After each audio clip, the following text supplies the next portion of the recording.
Nanjye kwifuriza ikaze wo tubana mu biganiro byacu bigiye bitandukanye gukurikira umurongo wa Kigali News 150. Nizere ko aho uri hose ukomeye kandi waba uri mu bibazo nk'ibi ngibi tugiye kukubwira cyangwa uri kwa muganga urwaye umeze nabi, turakwifuriza gukomera kandi turakwifuriza gukomera unibaka mu kagari kabiri go mu murenge wa Nyarugenge mu karere ka Nyarugenge mu mujyi wa Kigali.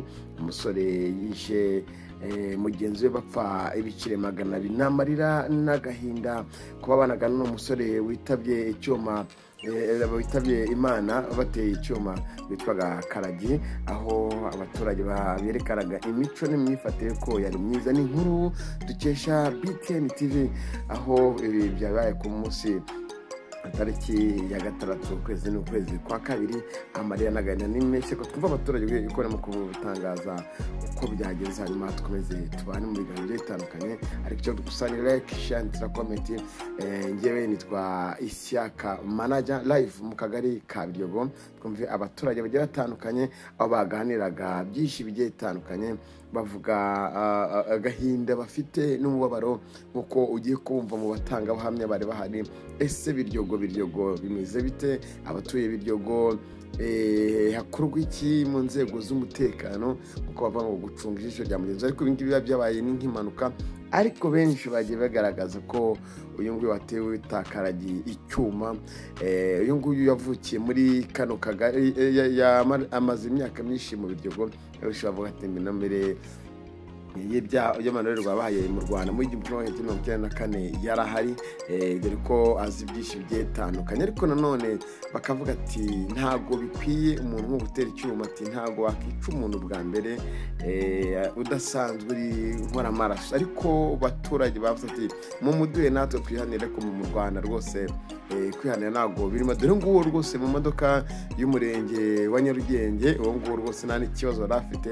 Ariko n'umugabo ngo bagerageje ngo kumubwira byinshi byetandukanye ngo asobanure, avuga amagambo akomeye aho abaturage bashakaga ko witabihorera. Dore ko inzego z'umutekano zari zapanuye ku ruhande rugiye rutandukanye, yaba inzego z'irendo cyangwa inzego za polisi. Abaturage bari benshi mu ijoro rwose. Ahanga ni ku isoko rya Biryogo, uvuye ku muhanda wa kabiri wa Tarinyo tugatambika ku isoko ryiza rya Biryogo ririmo rirubakwa. Aho ngaho rwose niho insanganya yabereye. Urabona ambulance yari yahageze itabaye izi ko umuntu akiri muzima, ariko nanone tayari yanamajije kuvamuka akwatire urumukwiriye, ndetse nawe yavugaga ko nimba ngo yanamwishe nawe bagira icyo bakora kugira ngo babe bamukuraho. Reka twumve bamwe mu baturage, twumve ibyo bagiye batangariza umunyamakuru wari uri hano. Ariko n'agahinda gakomeye byetandukanye. Biryogo ya kera siyo y'ubu. Biryogo isigaye irimo isuku, Biryogo irimo umutekano, Biryogo irakeye, Biryogo rwose imeze neza. Hirya gatoya naho bita muri ka free zone mu Marangi. Reka twumve abaturage babitangaza, hanyuma ibiganiro byacu nibigaruka.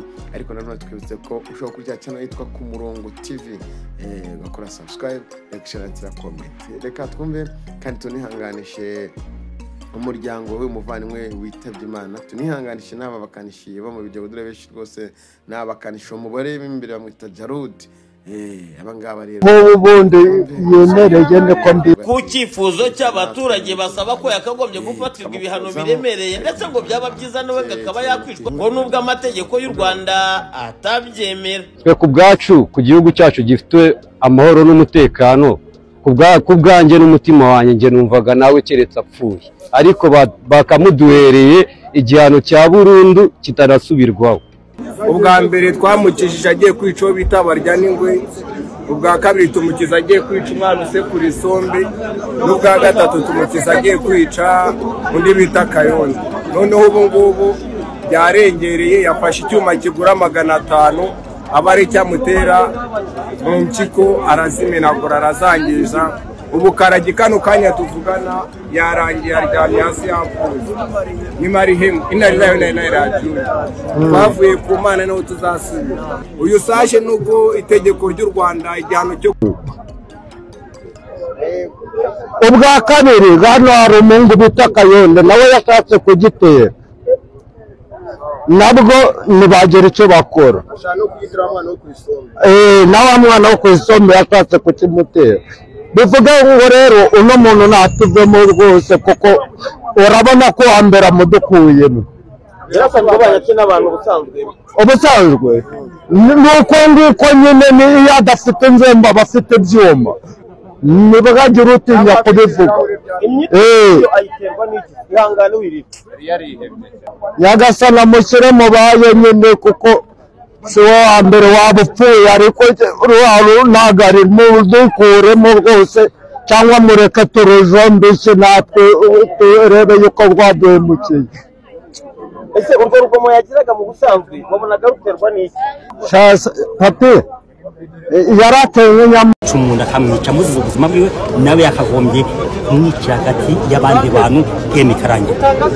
Ku ruhande rwa Sage urumva abaturage ibyo barimo baratangaza basaba ko uyu ngo nawe yagapfuye ariko ku ruhande witwa Sage wishe Karagi ubwo yabazwaga icyabimuteye mu bwishongozi bwinshi ndetse no kwihenura aho yagaragaraga nk'aho atameze nk'umuntu wishe umuntu yavuze yuko bashobora ko nabo kuba bakora ibyo bakora ndetse akaba yarabibajijwe na komanda w'akarere w'umurenge wa Nyarugenge akimubara kubaza bimwe ibyo yavuze byinshi bitandukanye yihenura nk'uko yavuga ati ngewe bakora ibyo bashaka yihenura cyane ariko abaturage bahise basa nkaho bavuge hejuru n'agahinda kenshi n'umubabaro bari bafite bashaka nabo kuba bahita bihorera ariko inzego z'umutekano zari aho hafi ndetse zibasha gusoza kino kibazo mbese